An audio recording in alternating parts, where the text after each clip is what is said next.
Many thanks for joining us on Business Now. I am Perpetua Fasami Peter. President Muhammadu Buhari sought the passage of supplementary budget to be financed through additional domestic borrowing. The supplementary budget is to address food security following devastating floods across the country, as well as damages to road infrastructure and water sector. The supplementary budget is to be funded by additional borrowing and will increase the budget deficit to 8.17 trillion naira. The Senate Committee on Finance recommended that the Senate approve the supplementary budget. The supplementary budget is for the Ministry of Agriculture, Water Resources, FCT, and Works. Nigeria's economy has been described as both volatile and unstable in the year due to its many economic challenges. With its prospects for growth dampened by the forex crisis, inflationary pressure, low crude oil production, and the impact of the Russia-Ukraine war, amongst other factors, analysts have shared their thoughts on what must be done to reposition the economy in the coming year. On Business Breakfast earlier in the day, business analyst Steve Okafor harped on the importance of harmonizing the exchange rates in the country, while also highlighting other steps that must be taken to reposition the economy for growth. The first quarter and the second quarter of this year, we saw GDP of about 3.5 and above, slightly up about 3.5%.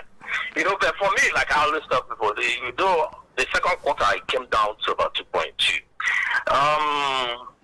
Despite the positive figures, for me, I still feel it's not the figures per se, they have impacted on our well-being. We did not really see much of it.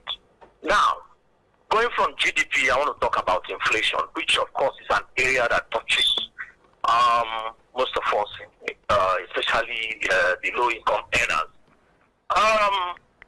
The inflation has kept increasing, kept going up.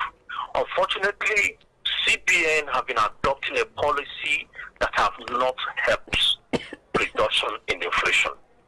You can see currently inflation rate of about 21%, and CBN have kept using MPR to increase MPR to solve the inflation problem. And the peculiar nature of our inflation is a supply chain disruption. So MPR is not helping the matters, and CBN is not willing to reverse itself. We look at FS market. I've always advocated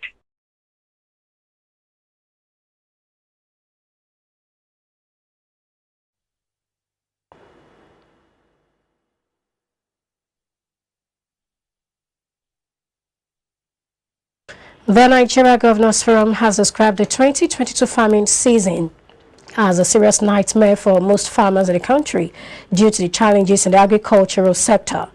The forum said the Naira redesign policy of the Central Bank of Nigeria, CBN, excessive rainfall and flooding worsened the challenges facing farmers this year. The NGF said the challenges occurred despite the amount allocated to agriculture, which gave high hope to farmers and stakeholders in the sector. The NGF also lamented that many families found it difficult to feed 3 times a day due to the challenges, adding that cuisines that some families hardly took became regular features in homes. The forum also pointed out the losses suffered by farmers due to the flooding occasioned by the excessive rainfall.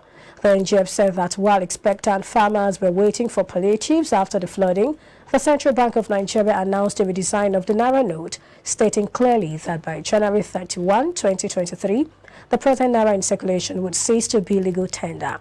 They said almost immediately huge sums of money entered all the major markets of the country. Grains, most especially, were mopped up to the last grain in the markets. They said the year 2022 was a great nightmare for most farmers in Nigeria. To feed 3 times a day became a huge challenge to most families, and new cuisines entered new homes. The Federal Ministry of Agriculture and Rural Development says it has installed 20,124 units of solar electrification facilities with a combined capacity of 1.21 megawatts and constructed 105 classrooms as well as 15 public toilets. The ministry, which is the arm of the federal government responsible for the development of agriculture in Nigeria, said it constructed the above projects in various rural areas across the country between 2015 and 2022. It disclosed this in a document obtained by newsmen from the ministry in Abuja, which was put together by the Ministry's Department of Rural Development. The Agric Ministry also revealed that it constructed rural roads during the period under review, a task that is majorly undertaken by the Federal Ministry of Works and Housing. Although the document did not state the amount expended on this project, it stated that the facilities were delivered under the Capital Appropriation, Constituency and Intervention Funds.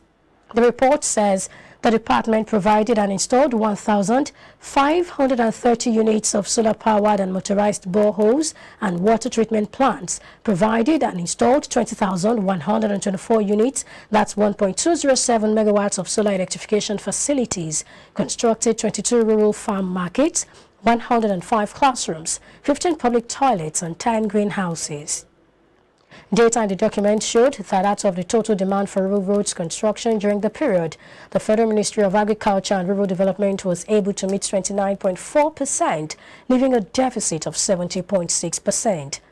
The average per year was put at 23.24%, while the deficit was 76.76%. It was also stated that out of the estimated 132,000 kilometers of rural roads, representing 68% of Nigeria's total road network, only 10% had been developed for effective transportation, leaving rural to depend mostly on walking or trekking as a means of transportation. The accumulated debt from the unstructured supplementary service data that USSD banks are owing the telecommunication companies has risen to 80 billion naira as at November this year. The chairman, Association of Licensed Telecom Operators of Nigeria, Benga Adebayo, who revealed the figure, said it would soon come to a point where the telecommunications would be forced to withdraw the USSD services since the banks have refused to pay as the debt is rising and has not been paid by the banks. As of November 2022, the accumulated debt rose to over 80 billion naira. According to him, the issue has to be addressed because they cannot wish it away. With banks increasing interventions in the real sectors, credit to private sector increased to 41.58 trillion naira in November 2022 from 40.84 trillion naira in October. The latest Central Bank of Nigeria Money and Credit Statistics has revealed. The reported 41.58 trillion naira credit to private sector in November is the highest in the banking industry. Analysts have attributed the growth to the 65 loan-to-deposit policy of the CBN that mandated banks to lend to real sectors of the nation's economy. Despite the policy, some Tier 1 banks as of 9 months of 2022 have failed to meet the CBN requirement of 65% loan-to-deposit. Notably, the likes of Sterling Bank PLC, Union Bank of Nigeria PLC, FCMB Group PLC, among other Tier 2 banks, reported stronger loan-to-deposit in the period under review.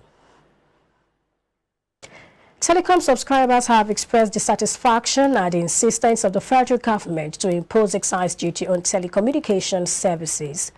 The users under the aegis of National Association of Telecom Subscribers of Nigeria said they will be going to court in the first week of 2023 to challenge the plan.